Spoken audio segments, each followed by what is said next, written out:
하나님의 사랑으로 축복하고 환영합니다.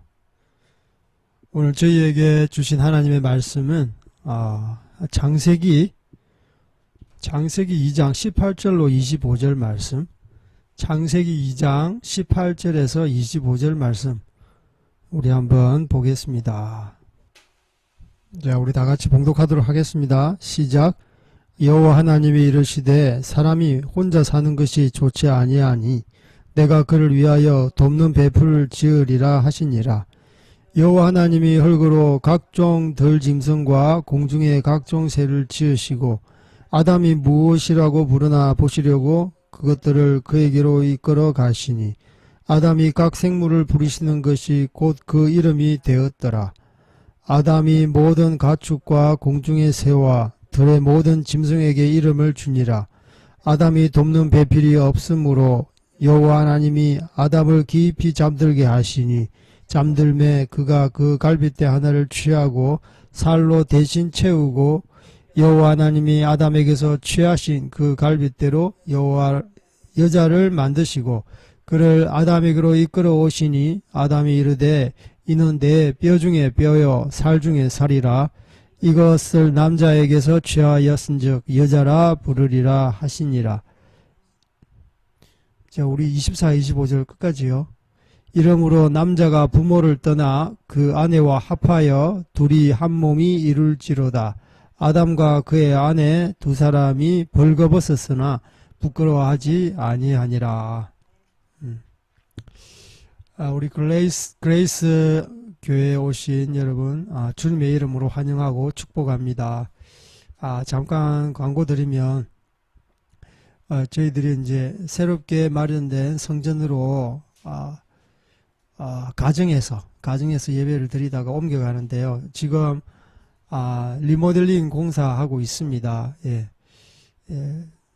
지하라서 제일 중요한 게 이제 통풍이 중요한데요. 그 통풍,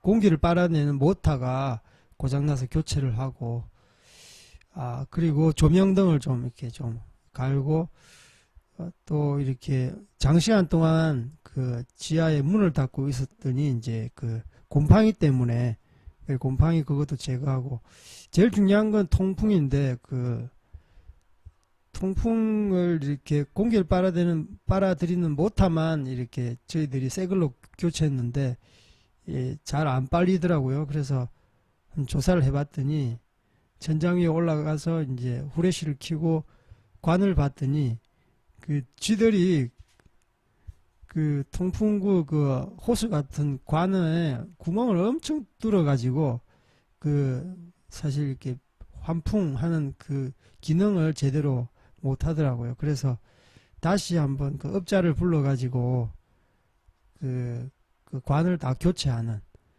그 전문 용어로 자바라라고 그러더라고요.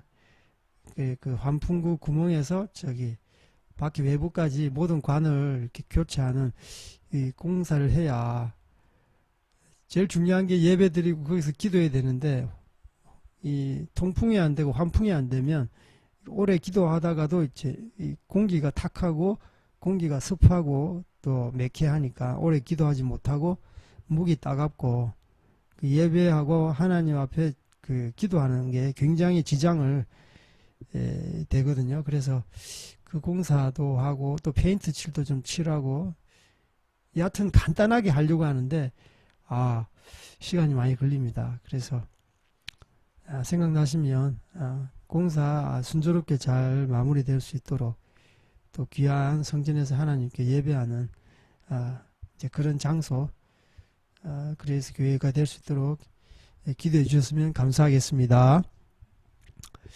오늘 말씀은 창세기 우리 2장에 그 하나님의 어떤 가정에 대해서 말씀해 주십니다. 하나님의 가정에 대해서 말씀해 주시는데 가장 그 기본적인 가장 기초적인 그리고 이 사회가 이 민족이 이 국가가 그 가장 기초적이고 지탱하는 그런 기초 단위, 그 주님께서 그 조직하신 그 가정에 대해서 말씀하고 있어요. 최근에 소식에 의하면, 최근이 아니 어제인가요? 그제인가요? 뭐 한류의 그 인기 스타 그 송중기하고 송혜교가 그 이혼을 또 전격 발표했다. 참 뭐 속으로 뭐 아이고 연예인들이 그러면 그랬지. 보니까 뭐 2년도 채 안 됐더라고요. 그렇게 뭐 세기의 결혼식이다. 한 세기 한 번 나올까 말까 하는 그런 엄청난 뭐 결혼식을 하면서 결혼식을 올렸는데, 결국은 뭐 예 사실 1년도 채 살지 못했더라고요. 원래 살았던 집이 뭐 9개월 동안 전기세가 전기 그 눈금이 돌아가지 않았다. 그러니까 거의 별거 상태였던 거죠. 예. 근데 보니까 또 뭐 옆에 법적으로 변호사들이 막 붙고, 그냥 깔끔하게 그냥 이혼하면 되는데 왜 또 붙나 보니까 결국 또 돈 문제, 재산 분할 또 문제. 그래서 정말 스타들은 뭐 돈이 많아서 일반 백성들하고 다르구나, 또 그런 생각도 해봤고요. 어쨌든 그렇게 뭐 드라마를 찍으면서 태양의 후예라고나 할까요? 뭐 찍으면서 서로 뭐 사랑하고 뭐 키스하고 애달픈 그런 애틋한 사랑을 나누는데, 결국은 그게 실제로 이어지지 않는다는 게 참 가슴이 아프고, 실제로 우리 현실 가운데도 많은 사람들이 가정이 깨어져 있고 또 이혼을 하고, 또 그 속에 들여다보면 돈 때문에 경제적인 문제, 그리고 서로 성격이 안 맞다 뭐 그러잖아요. 남편이 돈을 못 벌어온다 또 뭐 그런 것도 하고, 또 알고 봤더니 또 뭐 거짓말이다, 사기쳤다 뭐 그런 이야기도 하고. 어쨌든 결혼이라는 게 책임이라는 게 동반돼야 되는데, 사랑으로 결혼했다가 결국은 서로 원수로 끝마치는, 그로 인해서 파생되는 엄청난 사회적인 그 문제, 특히 남겨진 자녀 같은 경우에는 가슴에 지울 수 없는 아픈 상처들이 남아있는 거죠. 그래서 이 사회 문제도, 그래서 그런 가정이 깨어진 곳에서 자란 애들은 또 사회 문제를 또 일으키잖아요. 똑같이 또 가정에서 또 이혼을 하기도 하고 이혼을 당하기도 하고 사회 적응도 못하게 되고, 그리고 사람과의 관계 가운데도 이 쓴뿌리 때문에 이렇게 사회에서 또 왕따라든지 또 기이한 또 행각을 부리기도 하고, 그래서 사회의 국가가 치러야 되는 비용들이 엄청난 거예요. 가정이 파괴됨으로 인해서 빚어지는 엄청난 문제가 있는 것이죠. 그래서 이 공인이라는 연예인들이 한번 결혼하고 이렇게 파혼하고, 그로 인한 사회적인 그 파급되는 영향력은 가히 실로 크다는 거죠. 쟤도 결혼해서 파혼하네? 우리도 파혼하지. 뭐 사랑하면 결혼하는구나. 싫으면 저렇게 파혼하는구나. 그래서 굉장히 그 일륜지 대사인데도 불구하고 아주 밥 먹듯이 결혼하고 이혼하는 이런 사회 분위기 속에서 우리가 성경적으로 어떻게 우리가 다시 한번 이 가정, 이 혼인을 정립해야 되는가. 그래서 우리 주님께서 이렇게 맺어주신 이러한 가장 기초적인 조직이라고 할 수 있는데, 이 가정에 대해서 우리가 한번 성경적으로 다시 한번 뭐 알더라도 다시 한번 되새기면서 다시 한번 하나님 앞에 이렇게 살겠습니다 헌신하는, 그리고 우리 가정을 얼마나 또 하나님 뜻에 따라 아름답게 가꿔야 되는 그런 좀 생산적이고 건설적으로 또 우리가 성경 위에서 가정을 어떻게 일궈야 되는지, 그런 또 하나님께서 가정을 어떻게 생각하시는지, 어떤 가정에 대해서 어떤 꿈을 가지고 계시는지, 그것에 대해서 또 우리가 한번 살펴보는 시간이 되었으면 좋겠습니다. 18절에 보면 우리 한번 다시 한번 읽어보겠습니다. 시작. 여호와 하나님이 이르시되 사람이 혼자 사는 것이 좋지 아니하니 내가 그를 위하여 돕는 배필을 지으리라 하시니라. 예. 하나님께서 독처하는 것이 좋지 못하다고 말하면서 아담을 위해서 돕는 배필을 짓는다고 말씀하시고 계십니다. 하나님께서 첫 번째 독처하는 것이, 혼자 사는 것이 좋지 못하다. 예. 혼자 살 때 사람은 어떻게 됩니까? 예. 사회관계가 단절되니까 외로워져요. 예. 외로워집니다. 그래서 그 외로움을 극복하기 위해서 다양한 또 사람과의 교류하면서 상처를 받기도 하고, 그런 거죠. 또 죄를 짓기도 하고. 그래서 이 외로움이라는 게 굉장히 큰 사람의 마음에 공허를 가져다 주고, 이것을 채우기 위해서 끊임없이 무엇을 해야만 하는. 그런데 주님께서는 사람이라는 게 혼자 살면 안 된다. 그래서 이 비운 것을 채우기 위해서 주님께서는 돕는 배필을 지으셨다. 이 분위기를 제가 이렇게 보니까 모든 짐승을 하나님께서 지으셨잖아요. 동물, 식물.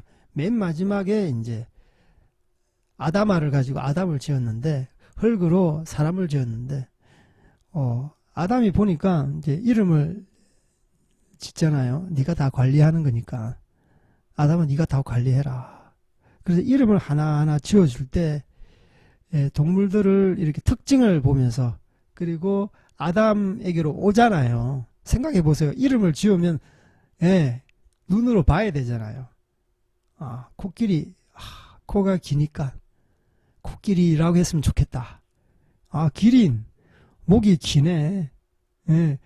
그래서 기린이라고 했으면 좋겠다. 하여튼 짐승과 그 동물과 이 식물의 어떤 특징에 따라서 이렇게 이름을 짓는데, 다 쌍씩 오는 거예요. 쌍. 쌍이 오잖아요. 암컷, 수컷. 그런데 자기는 하나예요. 여러분 이미지로 생각해 보세요. 다른 동물은 자기 앞에 오는데 다 그저 암숙, 한 쌍이 돼서 오는데, 이렇게 하루를 지내보니까 나는 하나인 거예요. 나도 저렇게 반려자가 있었으면 좋겠다. 나도 저런 같이 이렇게 손잡고 이렇게 이 에덴 동산에서 살았으면 얼마나 좋을까. 그리고 이름을 지을 때도 상의도 하고, 야, 기린이라고 이름 지었는데 너는 어때? 이렇게 서로 공감하고 커뮤니케이션 할 수 있는, 그죠? 우리가 보십시오. 밖에서 일하다가 밖에서 일어난 사건을, 스토리를, 재미나는 이야기를, 슬픈 이야기, 또는 하여튼 안 좋든 좋든 그런 이야기를 집에 와서 누군가 해주고 싶은데 해줄 사람이 없을 때 얼마나 안타깝습니까? 얼마나 이렇게 외롭습니까? 그때 진짜 외롭다. 바로 그거예요. 아담이 이름을 짓고 이 모든 에덴 동산에 있는 산천초목과 짐승을 관리하는데, 잠자리에 들 때 외로움이 찾아오는 겁니다. 특히 잠자리에 들 때 외로움이 찾아오는 거예요. 옆에 같이 손잡고 잘 사람이 없는 겁니다. 옆에 좀 같이 차 한잔을 하면서 하루 일과를 좀 이렇게 브리핑할 사람이 없는 거예요. 바로 이런 겁니다. 바로 이런 분위기 속에서 주님께서는 돕는 배필을 지어주시는 거예요. 그래서 주님께서는 강제적으로 제 돕는 배필을 지어줘야 되겠다. 그게 아니에요. 주님께서는 굉장히, 우리 하나님께서는 굉장히 인격적이에요. 마음을 살피잖아요. 마음의 중심을 살피잖아요. 아담이 이 뭐 혼잣말로 독백을 했을 수도 있고 속으로 생각했을 수도 있어요. 야, 나는 외롭다.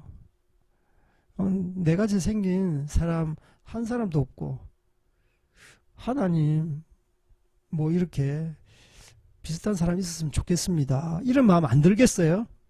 예, 이런 마음이 들어야 인지상정이죠.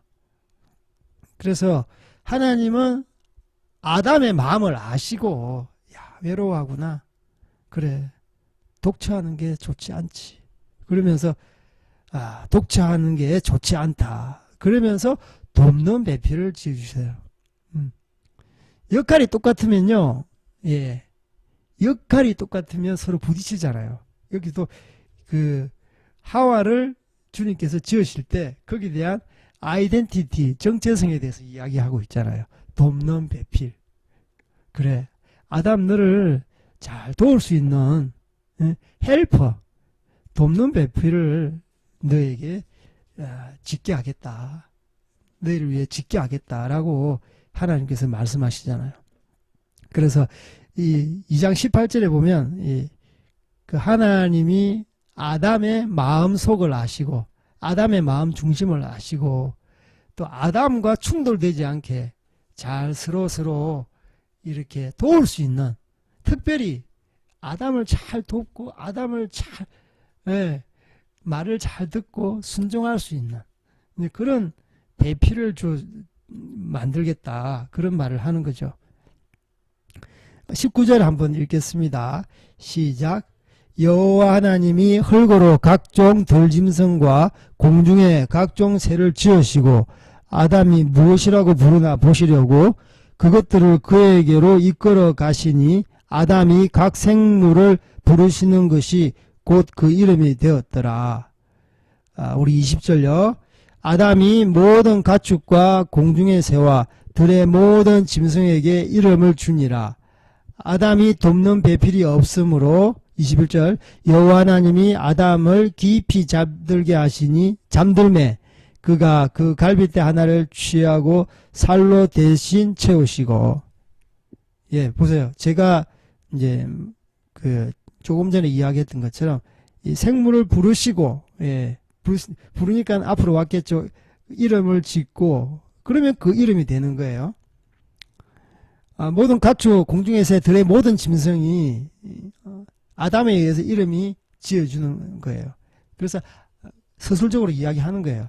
아담이 돕는 배필이 없으므로, 예, 이제 만드는 장면인데요. 이 만드는 장면까지 하나님께서는 그대로 이렇게 서술을 하셨습니다. 여호와 하나님이 아담을 깊이 잠들게 하시니 잠들매 그가 그 갈빗대 하나를 취해서 살로 대신 채운다. 이런 말씀이 있습니다. 여기서 보면 이제 아담을 깊이 잠들게 하시고, 그냥 하나님은 전지전능하신 그런 분이시잖아요. 그냥 잠들게 안 하고 이렇게 갈빗대를 취하든지 어떤 뼈를 취할 수 있는데 아담을 깊이 잠들게 하셨어요. 깊이 잠들면은요, 그냥 얕은 잠이 아니라 깊게 잠들면 이 아픔을 잊을 수 있나 봐요.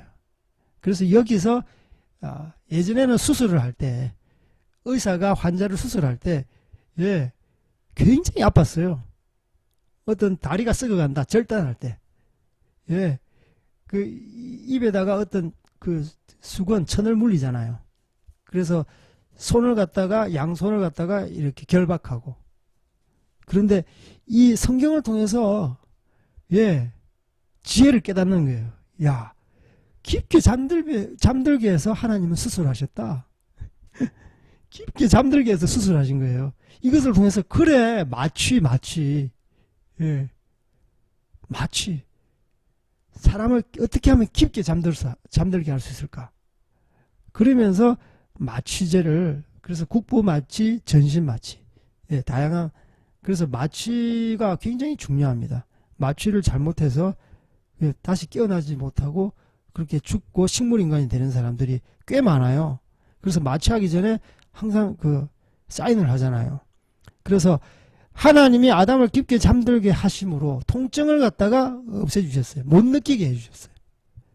사람은요, 이 감각을 하면요, 예, 통증을 느끼고 자기 어떤 감각에 의해서 어떤 기분대로 하는 게 있어요. 감각에 의해서 어떤 슬픔을 느끼고, 그죠? 기쁨을 느끼잖아요. 그 감각을 취해버리면요, 예, 이것은 바로 사람이 아니고, 예, 로봇과 똑같은 거예요. 그래서 주님께서는 아픔을, 통증을 갖다가 제거하시기 위해서 깊게 잠들게 하시니, 여기서 아담을 마취하시니 이렇게 하면 무슨 말인지 몰라요. 마취가 뭐지? 마취가 뭐지? 지금은 의술이 발달되었으니까 마취라는 것을 알 수 있는데, 그래서 하나님의 마취, 깊게 잠들게 하시니, 잠들매 그가 갈빗대를 하나 취했어요. 예, 취했어요. 예. 그 갈빗대를 하나를 가지고 살로 채우시는 거예요. 하나님이 살을 채우시는 거예요. 이게 바로 요즘에서 이제 그 옛날에 황우석 박사, 지금도 계시는데, 그래서 막 세포를 배양하잖아요. 세포를 배양해가지고 복제를 하잖아요.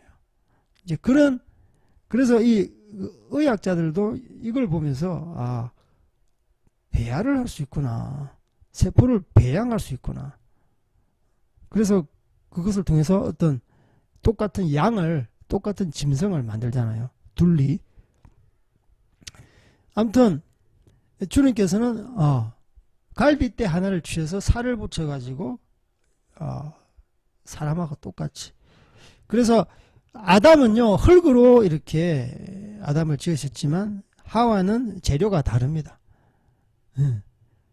사람의 몸으로 만든 거예요. 그래서 남자하고 여자하고 다릅니다. 많이 다르죠. 원래 태생 자체가 다른 거예요. 그래서 사실 이렇게 결혼하다 보면 싸우는 거죠. 남자 그 여자의 그런 근본이 다르기 때문에, 다름 때문에 싸우는 거예요. 성격이 다른 건 당연한 거죠. 그래서 뭐 당연히 성격 차이가 나죠. 당연히 그 성격과 그런 그 생각에 대한 사고의 차이가 나는 겁니다. 주님께서는 살로 채우시고 사람을 만드시고, 그래서 그 여자를 이렇게 하와로 했는데, 우리 22절 우리 읽겠습니다. 시작. 여호와 하나님이 아담에게서 취하신 그 갈빗대로 여자를 만드시고 그를 아담에게로 이끌어 오시니, 아담에게 이르시되 이는 내 뼈 중에 뼈요 살 중에 살이라. 이것을 남자에게서 취하였은즉 여자라 부르리라 하시니라. 그래서 이 아담에게서 이렇게 여자를 만들고 나서 아담이 이렇게 잤을 거 아니에요. 아담에게로 이끌고 옵니다. 예. 근데 이 마치 깊은 잠에서 깨어났나 봐요. 그 아담에게서 오니까 아담의 속에서 속마음에 그토록 외로워했던, 나도 그토록 다른 동물들처럼 나와 같은 사람, 나와 함께 할 반려자, 나를 돕는 사람이 있었으면 좋겠다. 그렇게 생각했는데 하나님께서 여자를 이끌고 오시는 거예요. 그래서 아담이 이때 어떻게 반응을 했을까요? 눈이 번쩍 뜨는 거예요. 여기는 그냥 밋밋하게 뼈 중에 뼈요 살 중에 살이라. 이 표현은요, 엄청나게 격정적인 표현입니다. 환희, 그리고 감탄, 그리고 그 기쁨, 이 표현이 뼈 중에 뼈요 살 중에 살이라. 바로 알아챈 거죠. 내 뼈에서 나갔다, 내 살에서 나갔다, 바로 내 사람이다, 이런 뜻이에요. 그래서 내 뼈 중에 뼈요 살 중에 살이라. 이것을 통해서 아담이 얼마나 기뻐했든지, 얼마나 좋아했는 것을 알 수 있는 거예요. 그래서 이것을 남자에게서 취하였은즉 여자라 부르리라. 그래서 아담과 하와가 어떻게 이렇게 둘이 한 쌍이 되었는지를 이야기하고 있습니다. 성경에서는 말씀하고 있습니다.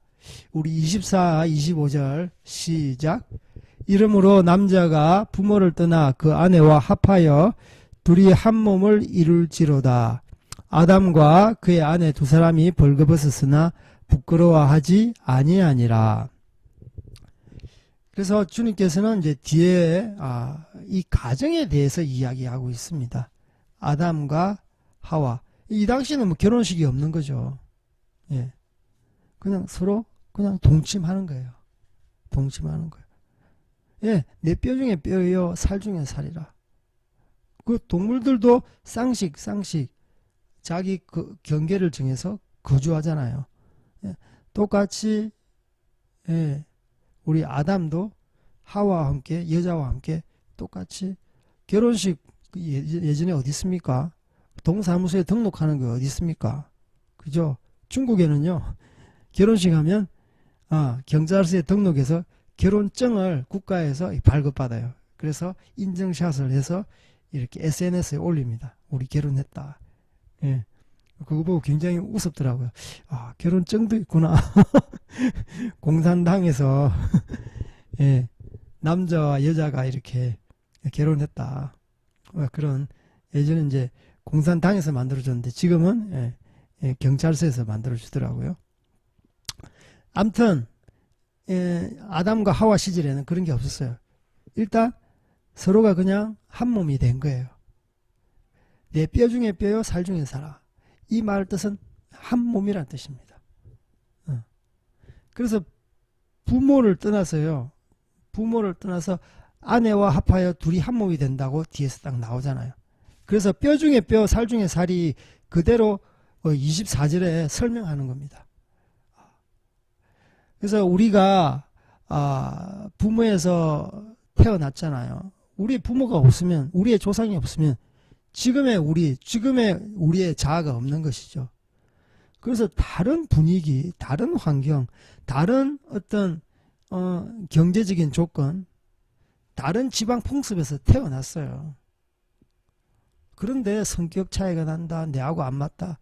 그것은 지극히 당연한 것이에요.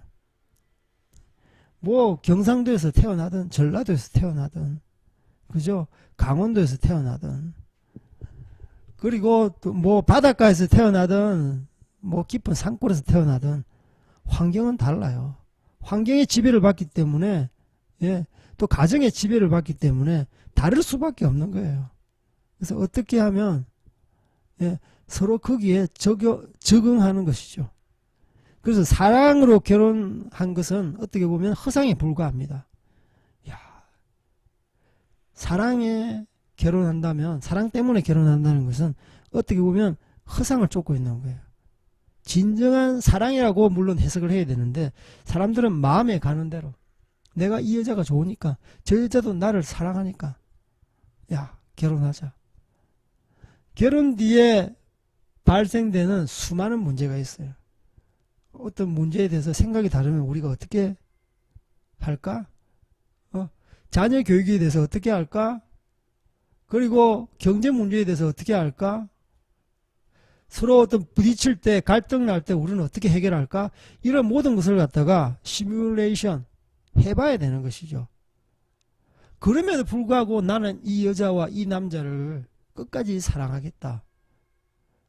그랬을 때 비로소 우리가 결혼이라는 것을 생각해 볼 수 있는 거예요. 사실 사랑한다 그 말만큼 애매모호한 말이 없습니다. 그래서 이 세상에는 사랑이라는 단어를 엄청 많이 사용하잖아요. 사랑한다, 좋아한다. 그런데 실체가 없는, 사랑을 하면요 책임이라는 실체가 있어야 되는데 그 실체는 관거해버려요. 서로 사랑하면요 애가 나오는데 동침하면 애가 나오잖아요.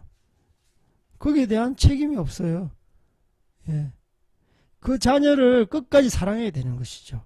그 자녀를 끝까지 먹이고 입히고 교육시켜야 되는 것이죠. 주님께서는 아내와 합하여 둘이 한 몸을 이룬다. 이렇게 말씀하셨어요.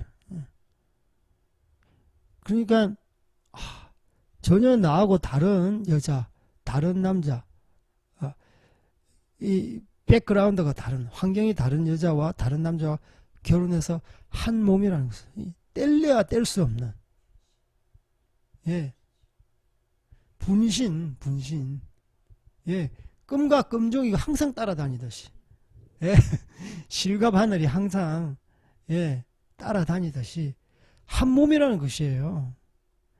어떻게 바느질 할 때 저기 바늘만으로 옷을 기울 수 있겠어요? 예, 가는 길에 따라갈 실이 있어야 되잖아요. 그래야 예, 옷을 기울 수 있죠. 그와 같이 한 몸이라는 것은 이 안에 정말 동고동락한다는 말이 있는 것입니다. 기쁠 때나 슬플 때나 늙어서 머리카락이 팥불이 될 때까지 너희들은 뗄 수 없다. 예. 몸을 가를 때 죽음입니다. 죽음이 너희를 가를 때 그때 너희들이 분리할 수 있는 것이죠. 바로 그것을 말하는 거예요. 둘이 한 몸이라고 그랬어요. 25절에 보면 정말 또 이렇게 벌거벗었으나 부끄러워하지 않는다. 이것 또한 서로의 모든 것을 갖다가 투명하게 보는 거예요. 숨길 때 부끄러움이 있거든요. 부끄러우니까 죄가 있는 거예요. 아담과 하와가 죄를 지었을 때 부끄러워했습니다. 숨었습니다. 예, 숨었어요. 그리고 자기의 수치를 가렸어요. 여기서 보세요. 벌거벗었으나 부끄러워하지 않았다. 바로 이 가정의 에덴 동산에서 원래 원초적인 가정, 서로의 허물이 없고 죄가 짓지 않았을 때 이 삶의 형태가 바로 이것입니다. 그러니까 우리 가정에서 정말 에덴 동산 때 서로가 허물을 봤을 때 허물로 안 보여야 되는 거예요. 허물로 보면 정죄를 하게 되잖아요. 덮어주는 겁니다. 예. 그래서 벌거벗었으나 부끄러워하지 않다. 그게 자유로운 거죠. 가정 안에서 자유로운 거. 이것은 단순히 몸을 홀딱 벗는 것에 대해서만 말하고 있지 않아요. 그 핸디캡, 그 실수, 허물, 잘못에 대해서 덮어준다라는 그 개념이 깔려 있는 것입니다. 그래서 부부가 두 사람이 벌거벗었으나 부끄러워하지 않는다.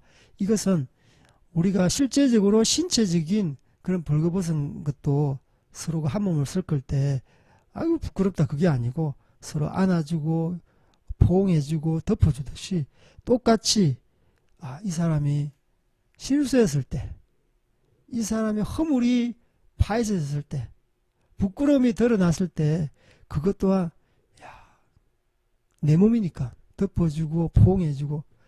그래서 하나님께서는 우리가 24, 25절에 분명하게 이야기하고 있는 것이죠. 남자가 부모를 떠나서 그 아내와 합하여 한 몸을 이렇게 말하고 있는 것이고, 아담과 그 아내 두 사람이 벌거벗었으나 부끄러워하지 아니하니라 라고 말씀하고 계십니다. 그래서 우리가 부부끼리 실수가 왜 없겠어요? 왜 갈등과 다툼이 없겠어요? 인간이라는 것은 실수할 수 있는 것이죠. 안 믿는 사람, 안 믿는 집안일 경우에는 때로는 홧김에 폭력이 일어날 수 있어요. 예, 홧김에 아내가 가시 돋친 말로 남편을 상처 줄 수 있어요. 남자는 주로 이 언어로 폭력하지만, 이 손으로 물리적인 폭력을 하지만 여자는 언어 폭력이 상당하거든요. 남자들은 또 마음이 약해서 그것 때문에 완전히 바닥에 주저앉게 되는 것이죠. 남자는 말이 안 되니까 또 이렇게 물리적인 또 회피하게 되고 또 가정을 망가뜨리게 되죠. 그것으로 인해서. 그래서 이런 모든 가정의 사사로운 허물과 문제와 갈등에 대해서 어떻게 우리가 대처해야 되느냐. 바로 한 몸이니까 죽음이 갈라서기 전까지는 갈라서면 안 된다. 한 몸이니까 만약에 갈라서자 그러면 죽는 거예요. 그리고 25절에 보면 벌거벗었으나 부끄러워하지 않는다. 동침하니까 벌거벗은 거예요. 예. 벗고 자죠, 여러분. 옷 다 껴입고 자는 사람이 어디 있어요. 그리고 같은 방 안에서 자잖아요, 부부는요. 예. 그래서 몸이 벗은 것과 같이 너의 마음 가운데 그런 어려움, 그 힘듦과 갈등과 그런 것을 다 한 몸으로 부끄러워하지 않는다는 것은 진짜 허물이 없는다는 거룩한 것을 말하는 것이 아니라 좀 이렇게 어둡고 아픈 부분이 있으면 그 손으로 이렇게 가리는 거예요. 치유하는 거예요. 위로하는 거예요. 그래서 진정한 부부 간의 사랑이 무엇인지를 이 창세기 2장에 고스란히 이렇게 기록되어 있습니다. 그러니까 요즘에는 이런 결혼 문제에 이런 남녀 간의 성적인 이런 문제가 많이 타락되어 있어요. 그래서 굉장히 엄난합니다.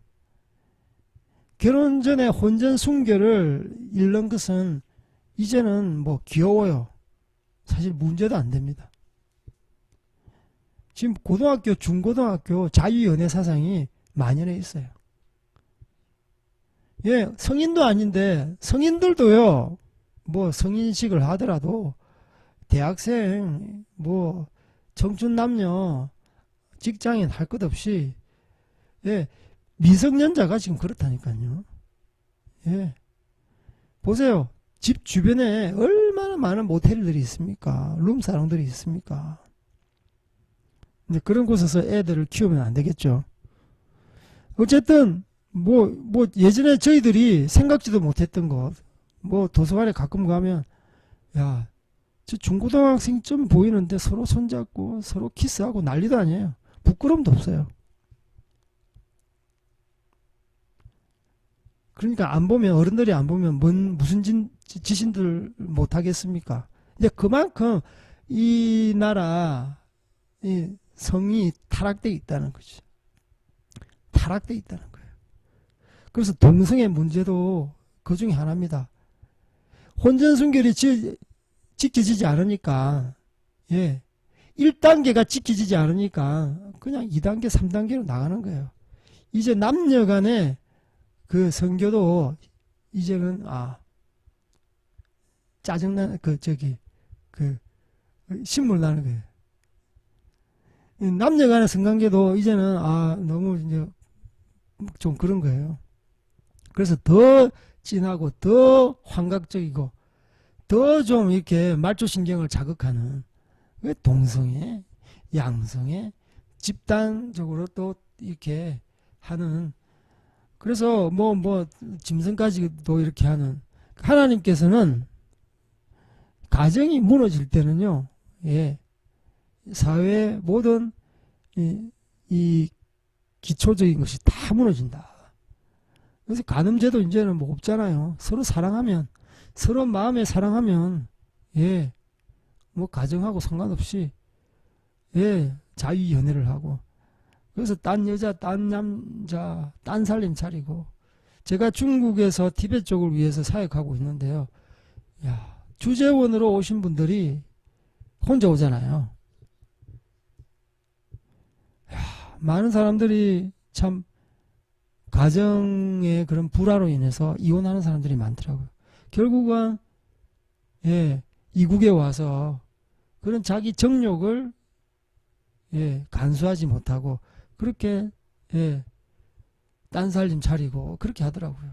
그러니까 가정이 무너지고 깨어지는 거예요. 그래서 멀리 뭐 기러기 아빠처럼 이렇게 여기서 돈 버리고 애 교육을 위해서 미국으로 다른 나라로 가는 것도 사실 그렇게 하면 안 됩니다. 가정은요 함께 있어야 됩니다. 또 자녀를 중학교 때 그 어린 나이에 먼 타국으로 보내는 것도 또한 애들이 엄난에 눈을 뜹니다. 엄난에 눈을 떠요. 쉽게 이렇게 유혹에 넘어가는 거예요. 다른 사람, 부모 눈에 안 보이고 다른 사람 눈에 안 보이니까 뭔들 못하겠어요. 인간은요, 다 그런 것입니다. 애도 그렇고 어른도 그렇고요. 외로우면요, 유혹에 넘어가는 겁니다. 특히 성적인 유혹에 다 넘어가는 거예요. 남자가 외로우면요, 여자한테서 외로움을 채우려고 하는 줄 아세요? 다 남자는 여자한테서 외로움을 채우려고 하고요. 여자는 남자, 잘 들어주는 남자한테 채우려고 하고요. 또 한창 사춘기 성장하는 청소년들한테는요, 성적으로 채우려고 하는 거예요. 사람에게서 나오는 것은요, 건전한 게 없어요. 다 죄입니다, 죄. 그걸 아셔야 돼요. 그래서 그걸 갖다가 합리화하면 안 돼요. 우리 마음이 원하는 대로. 그게 사랑이 아니라니까요. 그게 바로 음란입니다. 음란에 부채질 되는 거고, 그것에 우리가 미혹돼서 그 마귀에 당하는 것입니다. 알고 당하는 것이 바로 음란인 것이에요. 그래서 오늘 이 창세기 한 몸이라는 것이죠. 한 몸이 둘로 갈라지면 죽음입니다. 그리고 부끄러워하지 않는 거예요. 부끄러워하지 않으려면요, 허물을 덮을 때만 가능합니다. 허물을 끄집어내고 비판하기 시작하면요, 부끄럽습니다. 사람이 쥐구멍이라 있으면 들어갑니다. 그런데 허물을 덮어주고, 그걸 품어주고 괜찮다고 위로해주면요, 눈물 납니다. 감동입니다. 그래서 그냥 허물도 다 씻어버립니다. 그래서 서로 가운데 남자와 여자, 부부 사이에 앞에 가려진 커튼이 없어지는 거예요. 앞에 가려진 탁한 안개가 없어지는 거예요. 그래서 투명하다는 것을 이야기하는 것입니다. 투명하다. 서로 가운데 숨길 것이 없다라는 것이죠. 있는 모습 그대로 우리가 주님 앞에 나가듯이 부부 가운데 있는 모습 그대로 서로 나아가서 손잡고 하나님만 품고 살아가는 하나님의 가정이 되기를 원하심을 하나님께서는 이렇게 말씀하고 있는 것입니다. 우리 하나님께서는 이 성에 대해서 어떻게 말씀하시는 건지 우리 살펴보겠습니다. 신명기 22장 말씀 22절부터 27절까지 시작. 어떤 남자가 유부녀와 동침한 것이 드러나거든 그 동침한 남자와 그 여자를 둘 다 죽여 이스라엘 중에 악을 제할지니라. 처녀인 여자가 남자와 약혼한 후에 어떤 남자가 그를 성읍 중에서 만나 동침하면 너희는 그들을 둘 다 성읍 문으로 끌어내고 그들을 돌로 쳐 죽일 것이니 그 처녀는 성 안에 있으면서도 소리 지르지 아니하였으며 그 남자는 그 이웃의 아내를 욕보였음이라. 너는 이같이 하여 너희 가운데에서 악을 제할지니라. 만일 남자가 어떤 약혼한 처녀를 들에서 만나서 강간하면 그 강간한 남자만 죽일 것이요 처녀에게는 아무것도 행하지 말 것은 처녀에게는 죽일 죄가 없음이라. 이 일은 사람이 일어나 그 이웃을 쳐 죽인 것과 같은 것이라. 남자가 처녀를 들에서 만난 까닭에 그 약혼한 처녀가 소리질러도 구원할 자가 없었음이니라. 그 신명기 22장 그 13절부터 이렇게 마지막 절 30절까지는 순결에 관한 거예요. 남자 여자 관계에 관해서 순결. 그래서 혼전 순결을 지킬 것에 대해서 여러 경우에 대해서 이야기를 하고 있습니다. 그래서 혼전 순결이 이렇게 위반됐을 때, 혼전 순결이 지켜지지 않았을 때는 거기에 대한 처벌이 얼마나 가혹한지에 대해서 이야기를 하고 있습니다. 어떤 남자가 유부녀와 동침했을 때 그것이 드러났을 때는 둘 다 돌로 쳐 죽입니다. 그래서 이스라엘 중에서 악을 제하라고 말씀하고 있습니다. 그리고 어떤 처녀가 성읍 안에서 어떤 남자와 이렇게 동침했을 때 그 여자는 소리를 지르라고 그럽니다. 소리를. 그러니까 그 반항을 해라 이 말입니다. 그래서 그 남자는 이웃의 아내를 욕보였다. 그래서 그 남자는 이제 이 사회에서 악을 제하는 것이고, 이제 그 성읍 밖에서 했을 때는 그 처녀가 소리를 질러도 구원할 자가 없었기 때문에 그 남자만 돌로 쳐 죽여라 이렇게 이야기합니다. 아무튼 이 경우에 따라서 다른데, 아무튼 이 말씀을 이렇게 보면 하나님이 혼전 순결에 대해서 얼마나 귀하게 여기고 계시고, 그것을 어겼을 때는 얼마나 가혹한 처벌을 이렇게 해야 되는 것이. 그래서 이스라엘 중에서 그것이 이스라엘 중에 만연히 악이 전파될까 봐서 그 악을 초전에 제거하라라고 말씀하고 있습니다. 하나님께서는 정말 우리가 순결하기를 원합니다. 육체적인 순결, 영적인 순결이 다 포함됩니다. 육체적으로 순결하지 않는 자는 영적으로도 혼탁합니다. 여러분 주변에 한번 보십시오. 육체적으로 마음대로 자기 몸이 자기 마음이 가는 대로 이 여자와 남자와 그렇게 혼음하는 사람들 거룩합니까? 깨끗합니까? 물질적으로도 깨끗합니까? 인간관계가 깨끗합니까? 그렇지 않습니다. 그래서 혼전순결이 그게 바로 여기서부터 시작된다라고 이야기하고 있습니다. 하나님은 가정을 아주 거룩하게 여기십니다. 가정이 타락할 때는요, 사회는 자동적으로 타락합니다. 그래서 그 사회는요, 존립할 수 없습니다. 하나님께서는 엄란한 사회를 갖다가 거둬가십니다. 그래서 너희들이 그 처음에 악이 발생했을 때 악을 제거하라. 온 사회가 악 속에 있다면 하나님이 제거하는 거예요. 그래서 그 사회, 그 민족, 그 나라를 갖다가 완전히 싸그리 심판하십니다. 노아 홍수가 그렇습니다.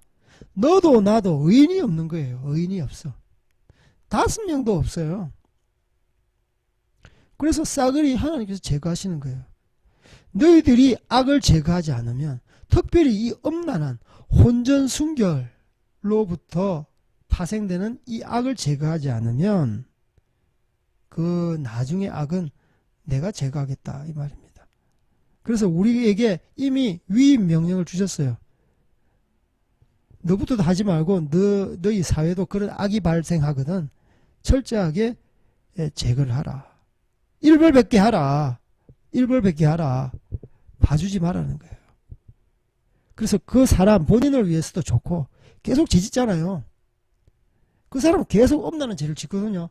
본인을 위해서도 좋고, 그 엄란을 본받는 사회 분위기, 그래서 사회가 거룩하고 깨끗하게 되기 위해서는 차라리 초전에 빨리 제거하는 게 나아요. 악을 짓는 본인에게서도 유익한 것이고, 더 이상 죄를 짓지 않으면 나중에 죽어서 하나님 앞에 심판 갔을 때 더 큰 심판을 받지 않는 거죠. 더 큰 심판을 받지 않는 겁니다. 그죠? 지옥에도 단계가 있어요. 똑같이 지옥에 갔다고 똑같은 심판이 있는 게 아닙니다. 행위대로 심판합니다. 성경에 말씀합니다. 행위에 따라 심판합니다. 그래서 더 이상 악을, 더 이상 극악무도한, 더 이상 잔인한, 더 이상 엄란한 죄를 짓지 않도록 초전에 너희는 그냥 이 사회에서 제거되는 거예요. 그래서 이 사회가 더 거룩해지는 거예요. 또 이것을 통해서, 이런 악을 제거한 죽음을 통해서 사람들은 반면 교사를 삼는 거죠. 저렇게 하면 안 되겠구나. 하나님을 슬프게 하는 것이구나. 이 사회를 병들게 하는 거구나. 그래서 우리는 알아야 되는 것이죠. 그래서 주님께서는 이런 순결에 관한 법을 갖다가 다양한 경우를 들어서 22장 전체를 하려 하는 거죠. 이것뿐만 아니라 굉장히 많이 있어요. 하나님께서는 순결에 대한 우리에게 얼마나 많은 교훈을 주는 말씀. 그래서 이런 악은 적결 심판입니다. 적결 심판이에요. 그래서 남자 여자가 처신을 잘해야 되는 것이죠. 여기 보면은 어디서 만난다 그러잖아요. 예. 남자가 그죠? 유부녀와 동침하는 거. 어떤 분위기와 환경이 있으니까 만나는 거예요. 그래서 부부 유별, 남녀 유별이라는 게 있어요. 예. 남자 여자는 예. 구분이 있습니다. 예. 그래서 남자 화장실, 여자 화장실이 있는 거예요. 남자, 여자 화장실 따로 있습니까? 원래 따로입니다. 같이 어떻게 할 수 있습니까?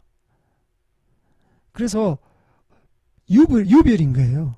그래서 남자가 다니는 길, 여자가 다니는 길, 남자가 앉는 장소, 여자가 앉는 장소가 있는 거예요.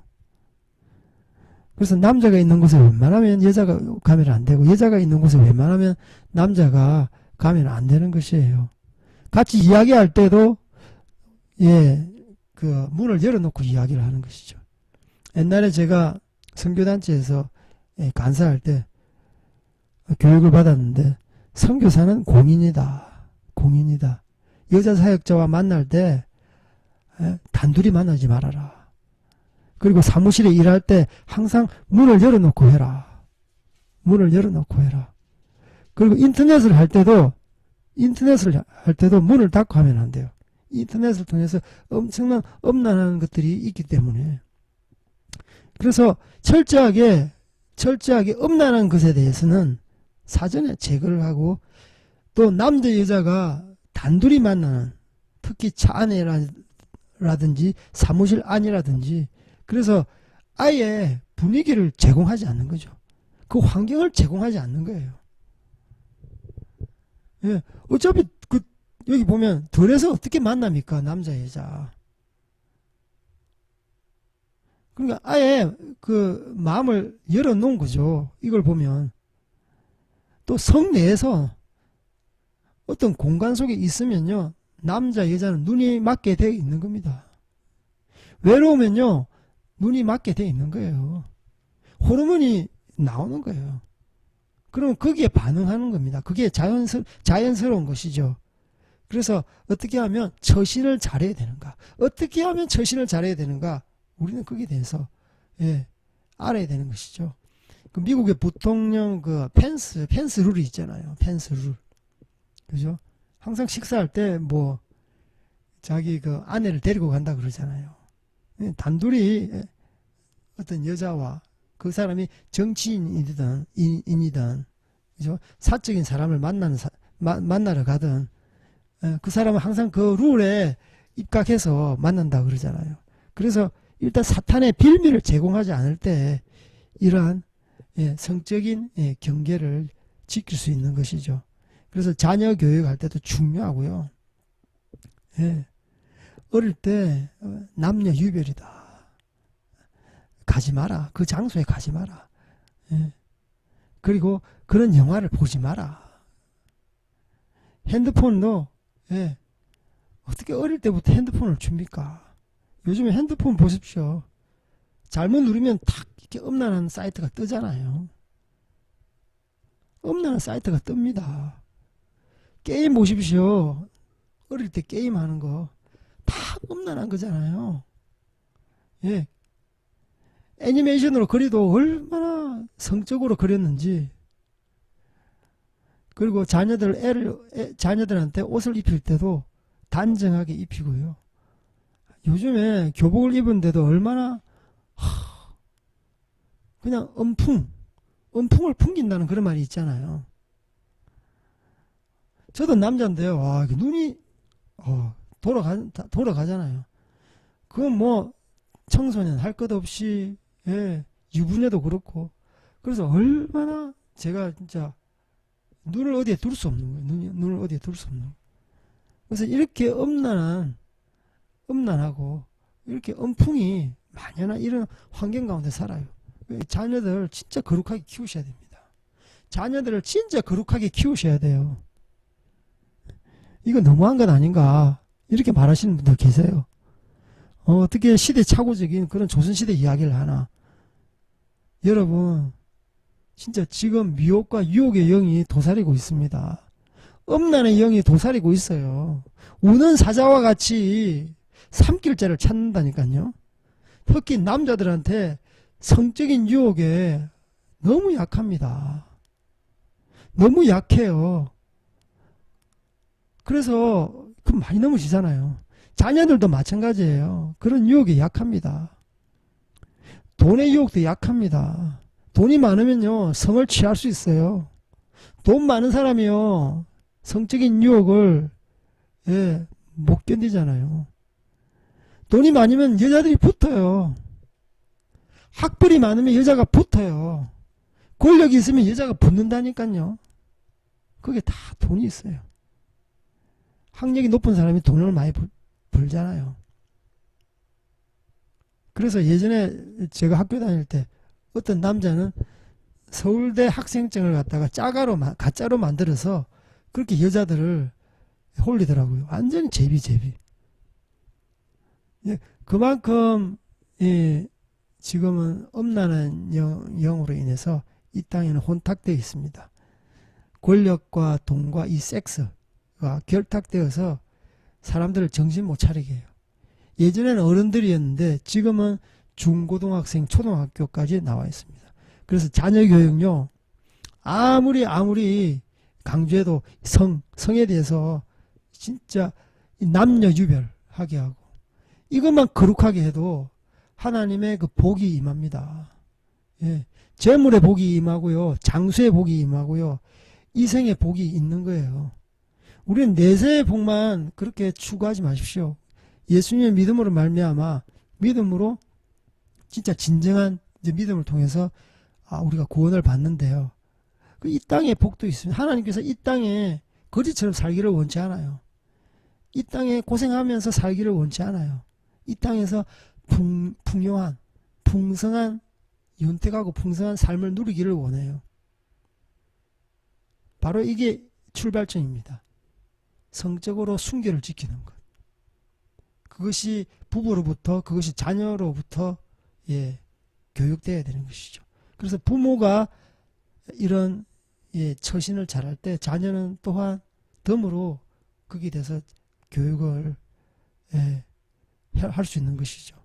부모가 뭐 마음대로 무슨 영화를 보고 19금이 다 어른이 볼 수 있는 게 아니잖아요. 음란한 거, 폭력적인 거 다 있잖아요. 그걸 보면서 어른들이 성적으로 무덤덤합니까? 저도 보니까 이상하던데 마음이. 그래서 믿는 사람들, 예수님을 믿는 사람들 19금 그거 보면 안 될 것 같아요. 그거 보면 안 되죠. 그걸 통해서 이 음란을 이렇게 부채질하는데, 그리고 자녀한테 너 19살 됐으니까 저거 봐도 되지. 사실 같이 보면 나 뜨겁습니다. 안 그렇습니까? 지금은 돌아가셨는데 우리 외할아버지는요, 여자들이 막 TV에서 짧은 미니스커트 입고 1980년대 춤을 추면요, 저 미친년들 이렇게 하면서 지금 세상 말세라고 그렇게 했어요. 저는 그때 그 말을 몰랐는데 이제는 이해가 되더라고요. 진짜 그렇습니다. 이런 사회의 모든 이 음란한 것들이 만연되어 있어 가지고 우리는 이것이 음란한 건지도 모르게 우리가 거기에 젖어들고 있어요. 수용하고 있어요. 교회 내에서도 엄청납니다. 뭐 드라마 이렇게 율동 한다면서 얼마나 옷을 갖다가 야하게 입고 오는지 몰라요. 딱 붙고 몸매가 다 드러나게 아주 천박하잖아요. 천박해. 그래 교회 청년부에 뭐하러 옵니까? 좋은 물 좋나 그거 보러 오는 거예요. 꼬실 여자가 없나? 내 신부감 신랑감 백마탄 신랑이 없나? 예배 드리러 오는 것이 아니라 교회가 너무 혼탁해 있는 거예요. 혼탁해 있어요. 혼탁해 있어요. 그래서 교회 그 성도들 안에 예수 믿지 않으면서 연애하려고 오시는 분들, 비즈니스 하려고 오시는 분들이 너무 많아요. 본질하고는 상관없이 무슨 하나님을 경배해요. 다 자기 욕구, 자기 탐욕, 자기 욕심으로 가득 찬 사람들이 교회에 몰려오고 있습니다. 교회가 거룩하게 교육을 못 시키니까. 교회에서 거룩하게 가르치지 못하니까 그런 거예요. 지금 제가 율법을 가르칩니까? 지금 제가 율법을 가르칩니까? 율법을 안 가르칩니다. 지금 하나님 말씀 가르치잖아요. 하나님 말씀. 예수님께서 율법을 내가 폐하러 왔는 줄 아느냐? 완성케 하기 위해서 왔다라고 말씀하고 있습니다.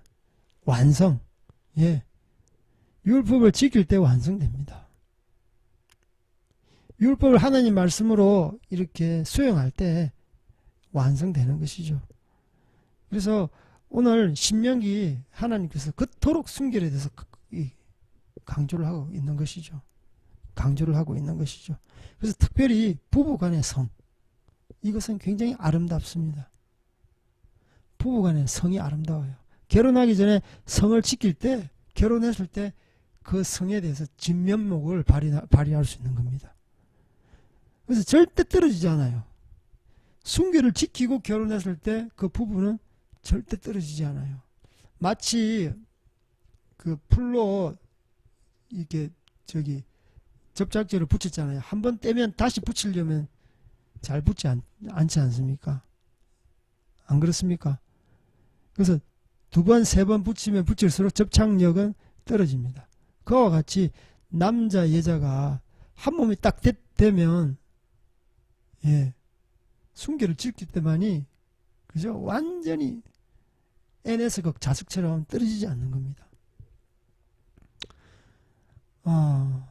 제가 너무 이렇게 열을 내는 이유는 이 땅에 너무 성이 타락되어 있고, 특별히 우리 교회 가운데서도 성문화가 아주 대표적으로 되어 있고, 거룩에 대해서 가르치지 않는 것.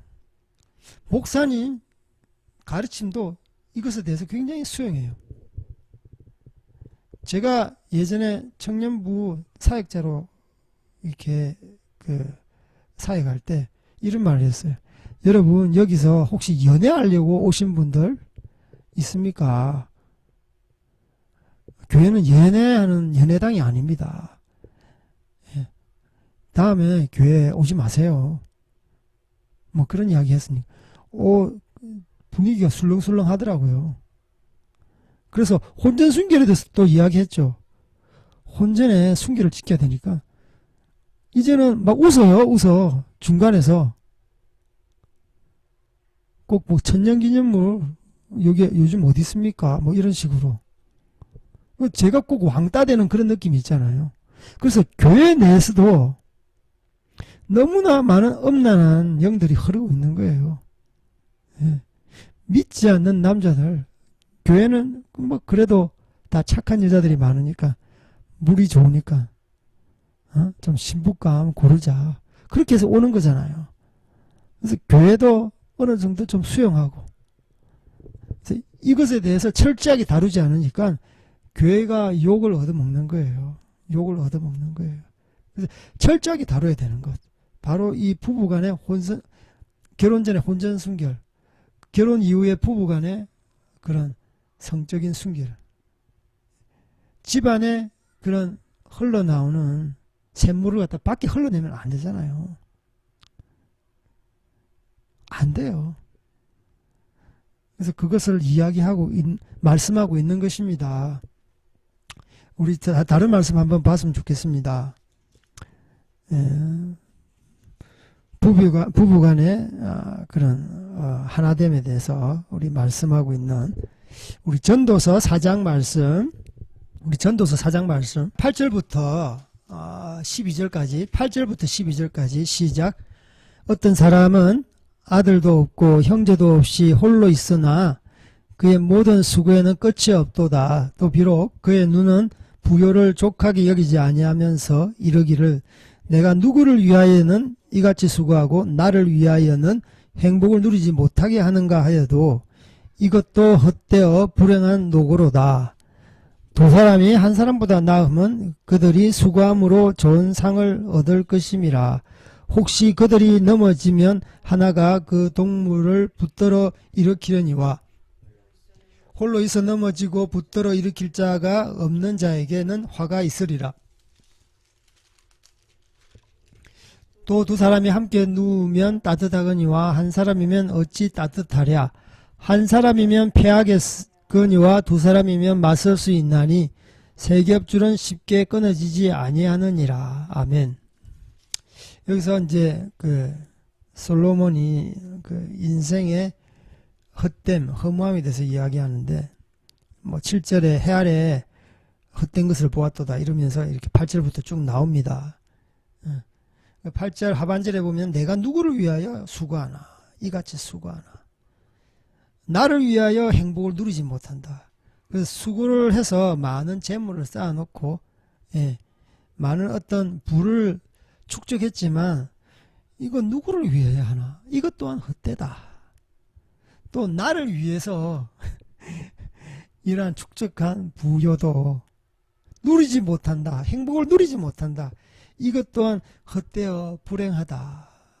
이 말을 하는데 이제 그 뒤에 쭉 나옵니다. 그러면 이 반대로 이야기하면 그러면 누구를 위하여 수고하는 것은 헛되지 않다는 겁니다. 그래서 나를 위해서 어떤 행복을 누리면 어떤 복을 누린다면 그것은 괜찮다는 말입니다. 그래서 그 9절에 보면 쭉 나오면 두 사람이 한 사람보다 나으면 그들이 수고함으로 좋은 상을 얻을 것임이라. 혹시 우리 10절 시작. 혹시 그들이 넘어지면 하나가 그 동물을 붙들어 일으키려니와 홀로 있어 넘어지고 붙들어 일으킬 자가 없는 자에게는 화가 있으리라. 그래서 동무 친구라 그러죠. 예전에 제가 어릴 때 그 어린이 잡지 어깨동무라는 게 있었어요. 서로 어깨 동무, 어깨 손을 얹고 굉장히 친한 친구를 말하는 거죠. 그래서 친구 중에서 한 사람이 그 넘어지면 그 동무가 붙들어 일으킨다 그러잖아요. 그래서 돕는 자가 중요한 겁니다. 이걸 확대 적용하면 바로 교회를 이야기하는 거죠. 두세 사람이 모인 곳에 하나님이 너희들 그곳에 함께 한다 그러잖아요. 그래서 교회는요 이렇게 세우는 겁니다. 돕는 거예요. 내가 도움 받으려고 하는 것이 아니라 형제가 넘어지면 이렇게 세워주는 거예요. 형제 자매 이렇게 세워주는 거. 공동체예요. 사단의 미혹에서 엎어져 있는 사람 그 죄에서 이렇게 세워주는 겁니다. 그래서 함께 손에 손잡고 어깨동무하면서 하나님의 그 길을 가는 거죠. 그 수고는 헛되지 않는다는 거예요. 그 수고함으로 좋은 상을 얻을 것이다 이 말이에요. 넘어지면 그 동무가 붙들어지는 거예요. 또 내가 넘어지면 우리 옆에 있는 형제 자매가 그 공동체가 붙들어지는 거예요. 그래서 홀로 있어 넘어지고 붙들어 일으킬 자가 없는 자에게는 화가 있으리라. 교회가 타락이 될 때 니도 타락 나도 타락 서로 하나님 앞에 일으켜 세워주는 공동체가 없는 공동체는 타락한 공동체. 그 교회는 교회됨을 포기한 공동체. 그 교회는 타락한 공동체라는 것을 이야기하는 거예요. 화가 있으리로다.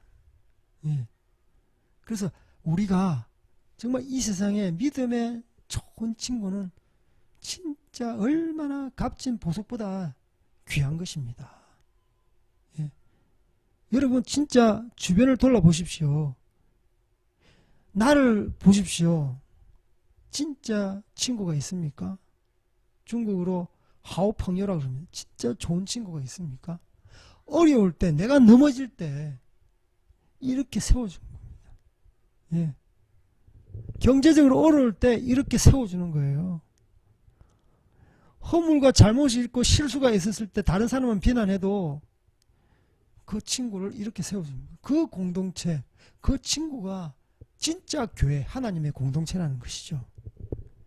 그리고 이것은 공동체에 대해서 이야기하지만 그 뒤에는 무슨 말씀을 하는지 우리 한번 또 보겠습니다. 우리 11절 시작. 또 두 사람이 함께 누우면 따뜻하거니와 한 사람이면 어찌 따뜻하랴.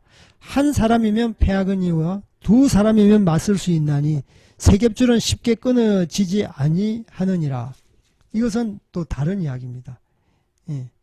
이거 앞에 거는 어떤 그 친구 관계, 또 동무 관계, 형제 자매와의 어떤 공동체와의 관계를 이야기하면 이것은 두 사람이 함께 누우면 따뜻하다. 이것은 같이 눕는 건 누굽니까? 남자끼리 눕습니까? 남자와 여자가 누워서 이게 부부 관계를 이야기하는 거예요. 두 사람이 함께 누우면 따뜻합니다. 한 사람이면 어찌 따뜻하랴. 다윗 왕이 늙어서 이제 죽을 때 되니까 몸이 차잖아요. 그래서 여러 여자들을 이렇게 같이 누우면서 몸을 따뜻하게 했는데 그럼에도 불구하고 냉기가 떠나지 않는다고 그런 말씀이 있습니다. 부부도 이렇게 같이 누우면 따뜻한 거죠. 그래서 홀로 되면 어찌 따뜻하랴. 그래서 한 사람이면 그 외부의 공격으로부터 넘어지고 패합니다. 하지만 두 사람이 맞설 수 있나니 삼겹줄, 세겹줄은 쉽게 끊어지지 아니하리라. 그래서 우리 두 부부가 한 몸 일심동체가 됐을 때 어떤 외부의 공격과 외부의 지탄과 어떤 외부의 핍박으로부터 맞설 수 있다라고 이야기합니다. 이것은 바로 우리가 확대 적용하면 가정에 대해서 이야기를 하는 거예요. 아까 세겹줄은 뭡니까? 이것은 바로 성령님, 하나님을 이야기하는 거예요. 하나님을 믿고 성령님과 부부가 이렇게 삼겹줄로 단단히 묶여졌을 때, 단단히 연합되어졌을 때는 쉽게 끊어지지 않는다는 것이죠. 예전에 우리 할아버지가 이렇게 새끼줄을 끼울 때 두 줄로 보통 하는데 진짜 단단한 것은 세 겹으로 하더라고요. 진짜로 단단하게 할 때는 세 겹으로 하더라고요. 그래서 세 겹은 쉽게 끊어지지 않는다. 이것은 끊어지지 않는다는 말을 강조하는 것입니다. 그래서 세 가닥은 뭘까? 그 실체가 뭘까? 바로 하나님 안에서 가정이 바로 서는 겁니다. 하나님 안에 가정이 바로 서지 않고 어떤 인간의 신념이라든지 인간의 철학이라든지 어떤 돈에 의지해서 바로 선다면 그것은 쉽게 끊어지는 겁니다. 그것은 분위기에 따라서 환경에 따라서 어떤 케이스에 따라서 서로 싸우게 됩니다. 그러면 외부의 공격에 취약하게 되는 거죠. 여차하면 갈라서는 겁니다. 그래서 여기서 영적인 어떤 논리가 있는 거죠. 영적인 원리가 있는 것이죠. 앞에는 그 교회 머리 된 예수님의 어떤 신부된 교회에 대해서 이야기하는 거고요.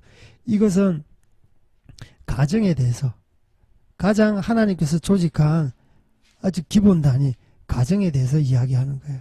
그래서 그 속에 뭡니까? 삼겹줄이라는 단단한 그 부부를 갖다가 매는 단단한 그 줄이 바로 성령입니다.